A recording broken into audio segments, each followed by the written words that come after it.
നമസ്കാരം, ഏവർക്കും പുതിരയിലേക്ക് bad boys എന്ന ചിത്രത്തിൻ്റെ ഏറ്റവും പ്രധാനപ്പെട്ട പ്രിവ്യൂ റിപ്പോർട്ടാണ് ഇന്നൊരു വീഡിയോ ഭാഗത്ത്. വീഡിയോയിൽ മുൻപ് വീഡിയോ ലൈക്ക് ചെയ്യുക, ചാനൽ സബ്സ്ക്രൈബ് ചെയ്യാൻ വേണ്ടി ശ്രമിക്കുക. റഹ്മാൻ, ബാബു ആൻ്റണി, ഷൈജു കുറുപ്പ്, രമേശ് പിഷാരടി, അജു വർഗീസ്, ബാല, ഹരിശ്രീ അശോകൻ എന്നൊക്കെ പ്രധാന കഥാപാത്രങ്ങളായെത്തി ഇന്ന് റിലീസ് ചെയ്യാൻ പോകുന്ന ചിത്രമാണ് ബാഡ് ബോയ്സ്. എല്ലാ സിനിമാ പ്രേമികളും ഒരേപോലെയാണ് ചിത്രത്തിൻ്റെ ഓരോ അപ്ഡേഷനും അറിയാൻ വേണ്ടി കാത്തിരുന്നത്. അങ്ങനെ കാത്തിരിപ്പിനൊടുവിൽ ചിത്രത്തിൻ്റെ ഏറ്റവും പ്രധാനപ്പെട്ട പ്രിവ്യൂ റിപ്പോർട്ട് ഇപ്പോൾ പുറത്തുവന്നിരിക്കുകയാണ്.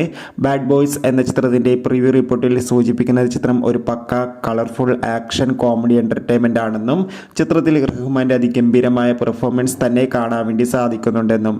എന്തായാലും കാത്തിരിക്കാം ചിത്രത്തിൻ്റെ കൂടുതൽ അപ്ഡേഷൻ അറിയാൻ വേണ്ടി. ഈ വരുന്ന സെപ്റ്റംബർ മാസം ധാരാളം ചിത്രങ്ങൾ ഇനി അങ്ങോട്ട് OTT റിലീസ് ചെയ്യാൻ പോവുകയാണ്.